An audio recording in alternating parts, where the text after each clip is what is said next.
Sir வணக்கம் sir. வணக்கம் sir, இப்போது திமுகவுடைய கூட்டணி வேட்பாளர் பட்டியல் அறிவிக்கும் போது திருமாவளவன் எல்லா பேரையும் படித்தார். அப்போ எல்லாருமே மரியாதை நிமித்தமாக எழுந்து நின்று வணக்கம் சொன்னாங்க. ஆனால் பிரேமலதா மட்டும் அதை எந்திரிச்சு நிற்காமல் ஒரு அவமரியாதை பண்ணதாக கருதப்பட்டுச்சு. அது அங்கேயே கடந்து போய்டுன்னு நினச்சாங்க. ஆனால் அதே மேடையில் ஸ்டாலின் அவர் பேசும்போது அவங்க எந்திரிச்சு நின்று மரியாதை கொடுத்தாங்க. இது தற்செயலாக நடந்ததாக நினச்சி எல்லோரும் விட்டு இருந்திருப்பாங்க. ஆனால் பிரேமலதா அவங்க பிரச்சாரம் செல்கிற இடத்துலலாம் விசிக்கின அவர் அவங்களுடைய எதிர்ப்பை காட்டிகிட்ருக்கிறாங்க. இது எந்த அளவுக்கு அவங்களுடைய கூட்டணி வெற்றியை பாதிக்கும் சார்? நல்ல கேள்வி தான் சார். இது கூட நாம் கூட தேர்தலில் எதிர்பாராத விதமாக நடந்த ஒரு விஷயமா இருக்கும். அது காலப்போக்கில் கடந்து போயிடும் அப்படின்னு தான் நாம் நினச்சி பார்த்தோம்.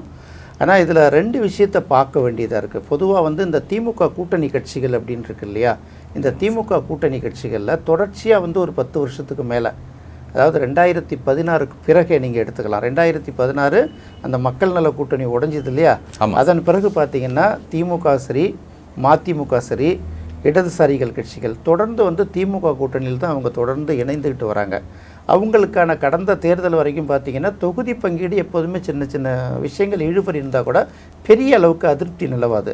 ஆனால் இந்த தேர்தலில் பார்த்திங்கன்னா காங்கிரஸ் விஜயை மையப்படுத்தி தாவேகாவுக்கு போகுதா இங்கே வருதாங்கிற மாதிரி ஒரு ஊசலாட்டம் நிகழ்ந்த போது அவங்க என்ன பண்ணிட்டாங்க, ஒருவேளை காங்கிரஸ் தமிழக வெற்றி கழக கூட்டணிக்கு போயிட்டால் அதை ஓரளவுக்காவது கொஞ்சம் பேலன்ஸ் பண்ணுங்கிறதுக்காக என்ன பண்ணாங்க, தேமுதிகவை இவங்க கொஞ்சம் முன்னாடியே கூட்டணிக்குள்ளே கொண்டு வந்துட்டாங்க.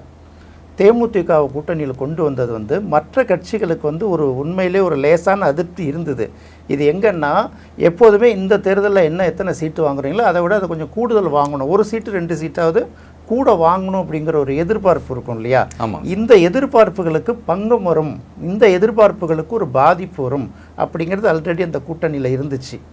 அதே சமயம் காங்கிரஸ் கடைசி கட்டத்தில் அவங்களோட வழக்கமான தொகுதியோட ஒரு கடந்த தேர்தலில் வாங்கின தொகுதியோட 2-3 தொகுதி கூடுதலாக வாங்கிட்டாங்க. அது இல்லாமல் இவங்களுக்கு ஏற்கனவே உறுதிமொழி கொடுத்து தான் தேமுதிகவை இவங்க கூப்பிட்டு வராங்க இல்லையா, அந்த சீட்டை இவங்களால குறைக்க முடியல. ஸோ இந்த பாதிப்புகள்லாம் எங்கே போய் மாறுச்சுன்னா, மதிமுகவுக்கு 4 சீட்டு, குறைந்தபட்சம் 6 சீட்டு கொடுத்தாங்கல்ல, எல்லா கட்சிகளுக்கும் 6 சீட்டு கொடுத்தாங்கல்ல, இது எல்லாமே 4 நாளாக மாறி போச்சு. விடுதலை சிறுத்தைகளுக்கு மட்டும் கடைசியாக வேறு வழி இல்லாமல் 8 சீட்டு கொடுத்தாங்க. இந்த 8 சீட்டு கொடுத்தும் பார்த்திங்கன்னா அவங்க விரும்பின தொகுதியில் எத்தனை கொடுத்தாங்கன்னு தெரியாது. ரெண்டாவது, கூட்டணியில் யார் கேண்டிடேட்டாக நிறுத்துறது இல்லை நானே நிற்கிறதா அப்படிங்கிறத திருமாவளவன் கூட டிசைட் பண்ண முடியாத சில நிர்பந்தங்கள் அவங்களுக்கு உருவாக்கப்பட்டது இல்லையா. இது அப்போலேருந்து இந்த முதல் அதிருப்தியே இந்த கூட்டணியில் எப்போ திமுக வந்ததோ அப்போலேருந்தே பார்த்திங்கன்னா அந்த அதிருப்தி ஆரம்பமாயிடுச்சு. இது ஒரு பக்கம். இவங்க எல்லாமே மக்கள் நல கூட்டணியில் ஒன்றாக இருந்தவர்களாக இருந்தாலும் திரும்ப இவங்க வரும்போது பார்த்திங்கன்னா அவங்களால தான் அந்த பாதிப்புங்கிறத எல்லாருமே உணர்றாங்க. காங்கிரஸால் தான் நமக்கு பாதிப்புங்கிறத அவங்க சொல்லலை. ஏன்னா தேமுதிகங்கிறது இந்த எக்ஸ்ட்ரா லக்கேஜாக அவங்க நினைக்கிறாங்க. கடலூரில் திமுக அறிமுக கூட்டம் நடக்குது. இந்த கூட்டணியில் தொடர்ச்சியாக திமுகவோட வலிமையான கூட்டணி கட்சிகளில் ஒன்று உறுதியாக எல்லா கஷ்ட நஷ்டங்கள்லையும் உறுதியாக நிற்கக்கூடிய ஒரு கட்சிங்கிறது விடுதலை சிறுத்தைகள் கட்சி. இந்த விடுதலை சிறுத்தைகள் கட்சியோட தலைவர் அவர் தான் வேட்பாளரை அறிமுகப்படுத்துகிறார். கூட்டணி தலைவர் இருந்தால் கூட ஒரு வேட்பாளரை அறிமுகப்படுத்திகிட்ருக்காரு. அப்போ கடலூர் மாவட்டத்தில் 9 சட்டமன்ற தொகுதி, இந்த 9 தொகுதி சட்டமன்ற உறுப்பினர்களையும் அதில் அமைச்சர் MRK பன்னீர்செல்வம் உட்பட ஒவ்வொருத்தர் பேராக அவர் அறிமுகப்படுத்தும் போது, விடுதலை சிறுத்தைகள் கட்சி தலைவர் திருமாவளவன் அறிமுகப்படுத்தும் போது எல்லாருமே எழுந்து நின்று மரியாதையில் இப்படி கும்பிட்றாங்க. இது எல்லாருக்கும் சகஜம். ஒரு சாதாரண நிகழ்ச்சியில் நம்மளை யாராவது மேடையில் கூப்பிட்டு அறிமுகப்படுத்தினாங்கன்னா எழுந்து நின்று கும்பிட்றது இது சாதாரண விஷயம் தானே. இது குறைந்தபட்ச ஒரு சபை நாகரிகம். ஆமாம், இந்த குறைந்தபட்ச சபை நாகரிகம் கூட இல்லதில்லை. இவங்க எல்லாரும் எழுந்து நிற்கிறத அவங்க பார்க்குறாங்க. இந்த தொகுதியில் ஒரு பெண்மணி நிற்கிறாங்க, ஒரு கட்சிக்கு தலைமை தாங்குறவங்க, கேப்டனோட ஒய்ஃபுங்கிற வரைக்கும் அழகாக சொல்லிவிட்டு அதை சொல்லும்போது இவங்க எழுந்து நிற்கிறதுல என்ன அவங்களுக்கு வருத்தம் அப்படின்னு தெரியல. ஆனால் MRK பன்னீர்செல்வம் அந்த மாவட்டத்தில் தொடர்ச்சியாக எத்தனை வருஷம் அமைச்சராக இருக்காருன்னு தெரியும். ஆனால் இவங்கள பார்க்கும்போது எழுந்தே நிற்கலை. அப்படி ஒரு மாதிரி சைடில் பார்த்து இப்படி நம்மட்டு சிரிப்பு சிரிக்கிற மாதிரி இருந்தது. இது ஏதோ ஒரு சின்ன சின்ன விஷயங்களால் இருந்திருக்கலாம் அப்படின்னு நம்ம ஏதோ கணக்கு பண்ண முடியல. இருந்தாலும் இது மேடையில் நடந்ததுனால, முதலமைச்சரே கலந்துருக்கக்கூடிய, கூட்டணி கட்சி தலைவர்கள் கலந்துருக்கக்கூடிய அந்த மேடையிலே நடந்ததுனால சாதாரண விஷயத்தையே நம்ம ஊதி பெருசி ஒட்டகமாக்குவோம் இல்லையா. ஊசி நுழையாத பாதையில் ஒட்டகத்தை நுழைச்சி பேசுகிறது எதிர்கட்சிகளோட வேலை.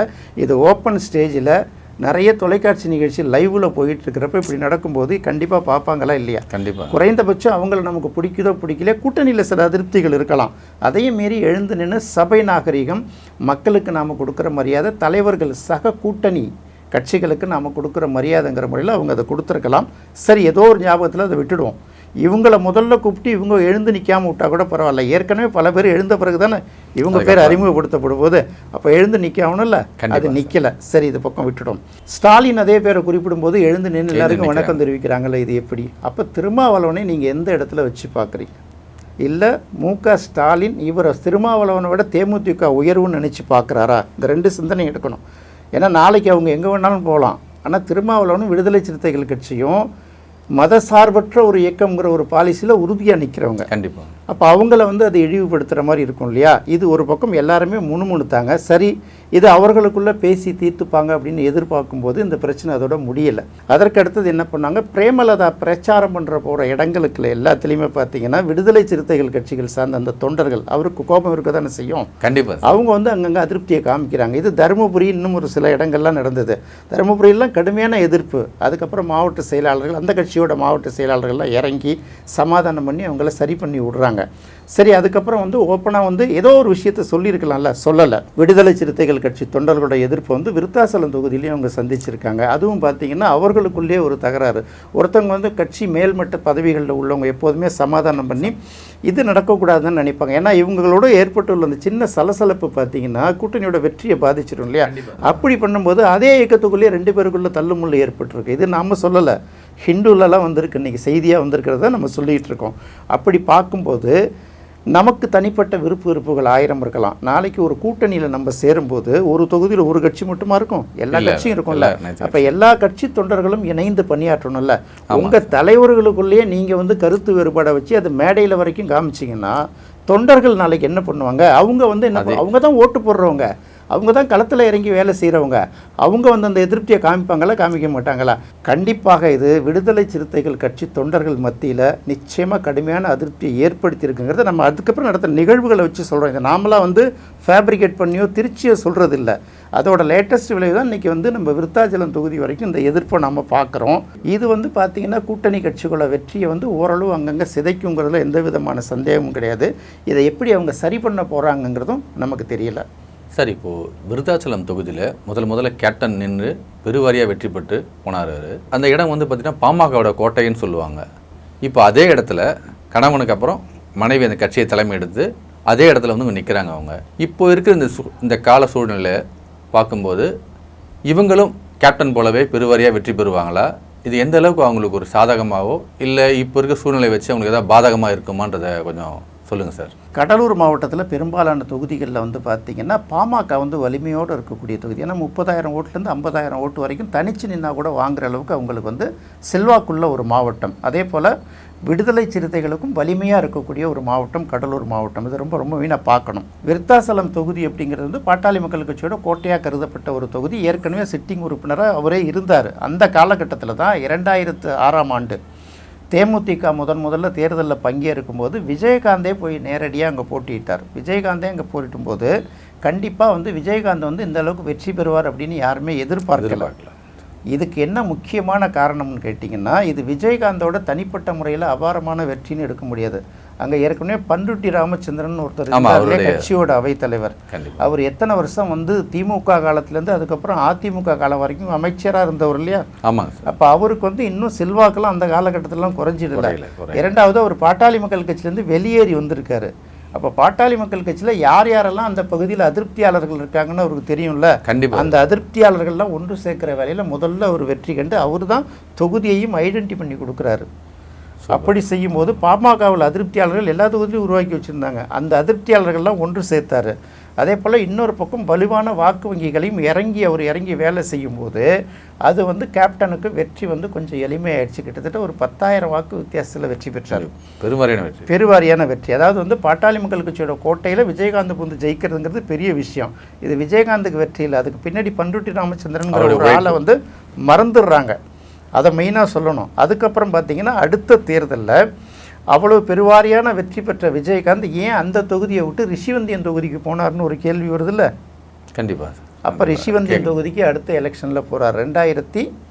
2011ஆம் ஆண்டு தேர்தலில் ரிஷிவந்தியன் தொகுதிக்கு போய் ஜெயிக்கிறாரு. இப்போ அதிமுக கூட்டணியில் நிற்கிறவர் ஏன் விருத்தாசலம் தொகுதியில் நிற்கிறாருங்கிறது ஒரு நிற்கலைங்கிறது ஒரு கேள்வி எழுப்பணும் இந்த இடத்துல. அப்போ அங்கே அதிருப்தி உருவாயிடுச்சு. அதுக்கப்புறம் அங்கே போய் நிற்கிறார், அங்கே போய் வெற்றி பெறுகிறார். இது வரைக்கும் இருந்தது தான் ஓகே. அதுக்கப்புறம் 2016 வருஷம் மக்கள் நல கூட்டணின்னு ஒன்று ஆரம்பித்து அங்கேருந்து உளுந்தூர்பேட்டை தொகுதிக்கு டைவெர்ட் ஆகி அங்கே டெபாசிட்டையும் எழுந்து போயிடுறாரு. அப்போ விஜயகாந்தை பொறுத்த வரைக்கும் எங்கே தகதகாய எழுச்சி வந்தவர் அவர் ரொம்ப ஆஃப் ஆகி போன கட்டத்தான் அது கிட்டத்தட்ட அவர் இருக்கிறப்பே அந்த கட்சியோட வாக்கு வங்கி எல்லாமே சதவீதம்லாம் சரிஞ்சு போய் செல்வாக்கு குலைஞ்சி போயிடுது. இது உண்மை. கண்டிப்பாக இந்த காலகட்டத்தில் இன்னொரு பக்கம் இப்போ நம்ம விருத்தாசலம் தொகுதிக்கு வருவோம். விருத்தாசலம் தொகுதியை பொறுத்த வரைக்கும் திமுகவும் வலிமையாக இருக்குது, அதிமுகவும் வலிமையாக இருக்குல்ல. அதிமுகவை விட திமுகவை விட பாட்டாளி மக்கள் கட்சி ரொம்ப வலிமையான இயக்கம். ஏன்னா அந்த தொகுதியை பொறுத்த வரைக்கும் கிட்டத்தட்ட 45% 48% வரை வன்னியர் வாக்குகள் இருக்குது. இந்த வன்னியர் வாக்குகள்லாம் பாமகவுக்கு தான் விழுன்னு எதிர்பார்க்கக்கூடாது, அதையும் தெளிவாக சொல்லிடுறேன். இது திமுகவுக்கும் அதிமுகவுக்கும் பிரியும், கூடுதலாக சற்று பாமகவுக்கு கிடைக்கும். இதையெல்லாம் கடந்த சட்டமன்ற தேர்தல் இருக்குல்ல, 2021ஆம் ஆண்டு தேர்தல், அங்கே பார்த்திங்கன்னா இதே பிரேமலதா தானே அங்கே போய் நின்னாங்க. அவங்க தனிச்சு நின்று எவ்வளோ ஓட்டு வாங்கினாங்க? 25,000 ஓட்டு கூட வாங்கலை, டெபாசிட் கூட வாங்க முடியாது அவங்களால. அப்போ 25,000 ஓட்டு தான் வாங்கினாங்க, அதுக்கு மேலே அவங்களால வாங்க முடியல. அடுத்தது பார்த்திங்கன்னா அந்த தொகுதியில் திமுக கூட்டணி சார்பாக காங்கிரஸ் கட்சியில் ராதாகிருஷ்ணன் அப்படின்னு ஒரு வேட்பாளர் நின்னார். பாமக அதிமுக கூட்டணியில் கார்த்திகேயன் ஒருத்தர் நின்னார். இதில் கடைசி வரைக்கும் எழுபறியாக கவுண்டிங்கில் வாக்கு எண்ணிக்கையில் கடைசியாக பார்த்தீங்கன்னா 862 ஓட்டில் தான் காங்கிரஸ் வேட்பாளர் ராதாகிருஷ்ணன் வெற்றி பெற்றார். அப்போ அங்கே பாமக எவ்வளோ டஃப்பாக இருக்குங்கிறது உங்களால் தெரிஞ்சுக்க முடியுதா? கண்டிப்பாக. இதையும் கடந்து பாமக அப்படி அந்த இடத்துல கோட்டை விட்டதுன்னு ஒரு கேள்வி இருக்குல்ல. தாவேகா வேல்முருகனுக்கு கடலூர் மாவட்டத்தில் பல தொகுதிகளில் கொஞ்சம் செல்வாக்கு இருக்கக்கூடிய தொகுதிகள் தான். அதில் குறிப்பிட்ட தொகுதி ஒன்று விருத்தாசலம். அப்போ வேல்முருகன் திமுக கூட்டணியில் இருந்ததுனால அந்த பக்கம் விருத்தாசலம், நெய்வேலி, இந்த மாதிரி பல தொகுதிகளில் பார்த்திங்கன்னா அவருடைய ஆதரவாளர்களுடைய வாக்குகள் எல்லாமே கடைசி கட்டத்தில் திமுக காங்கிரஸ் கூட்டணிக்கு திரும்பி போயிடுச்சு. அதனால தான் பார்த்திங்கன்னா இந்த நெய்வேலி, விருத்தாசலம் இந்த தொகுதியெல்லாம் பார்த்திங்கன்னா பாமக கோட்டையில் கொஞ்சமான வாக்கு வித்தியாசங்கள் 1000, 2000, 800 இந்த மாதிரி வாக்கு வித்தியாசத்தில் தான் அவங்க கூட்டணி கட்சிகள் அங்கே வெற்றி பெற்றிருக்கும். இப்போது இந்த தேர்தலில் அதிமுக வலுவான கூட்டணி, பாமகவும் சேர்ந்து நிற்கிது. இதையும் கடந்து வேல்முருகன் திமுக கூட்டணியில் இல்லை. அப்போ வேல்முருகன் கடைசி நேரத்தில் யாருக்கு கண்ணை கட்டினாலும் அது கொஞ்சம் தீர்மானிக்கும். ஒருவேளை வேல்முருகன் தனிச்சு அவங்க கேண்டிடேட்டை நிறுத்தி ஓட்டு வாங்கிக்கிறாரா, இல்லை அந்த வாக்குகளை டைவர்ட் பண்ணி விட்றாரான்னு தெரியாது. கடைசி 2 நாளில் என்ன வேணாலும் நடக்கலாம். அப்போது அவங்களுக்கு இந்த வெற்றி உறுதி அப்படின்னு சொல்ல முடியாது. கேப்டன் விஜயகாந்த் அங்கே நிற்கும்போது அங்கே தலித் மக்களோட வாக்குகள் முழுமையாக அவர்களுக்கு போய் சேர்ந்தது. வன்னியர் வாக்குகளும் போய் சேர்ந்துச்சு, நிறைய வாக்குகள் போய் சேர்ந்தது. இப்போது அந்த 2 வாக்குகளுமே கேள்விக்குறியாக இருக்குது. வன்னியர் வாக்குகள் கேள்விக்குறியாக இருக்குது. இன்னொரு பக்கம் இந்த பிரேமலதா செய்த செயல், தேமுதிக தலைவர் பிரேமலதாவோட செயல் பஞ்சா விழ வேண்டிய விடுதலை சிறுத்தைகளோட அந்த வாக்குகளையும் குறைய வச்சிருது. கிட்டத்தட்ட 30%க்கு மேலே அங்கே பட்டியலின மக்களோட வாக்குகள் இருக்குது. இதுதான் இப்போ தனக்கு வர வேண்டிய செல்வாக்கை தானே கழிச்சுக்கிட்ட மாதிரி சில வேலைகள் செஞ்சுருக்காங்க. அதனால் இது தேமுதிகவோட வெற்றியை பல தொகுதிகளில் பாதிக்கும். இது திமுக கூட்டணியும் சற்று பாதிக்குங்கிறதுல எந்த விதமான மாற்று கருத்தும் இல்லை. சார், விருத்தாசலம் தொகுதியில் கேப்டன் எப்படி முதல் தடவை ஜெயிச்சாருன்றதுக்கான முழுமையான விளக்கமும் கொடுத்தீங்க. கடந்த தேர்தலில் காங்கிரஸ் எப்படி ஜெயிச்சதுன்றதுக்கான விவரமும் சொன்னீங்க. இப்போ பிரேமலதாவோட செயல் எந்த அளவுக்கு உங்கள் வெற்றியை பாதிக்கலாம்ன்றதுக்கான விவரமும் சொன்னீங்க சார். இதை பற்றி ரொம்ப அழகாகவும் அருமையாகவும் புள்ளி விவரங்களோட சொன்னதுக்கு ரொம்ப நன்றி சார். நன்றி சார்.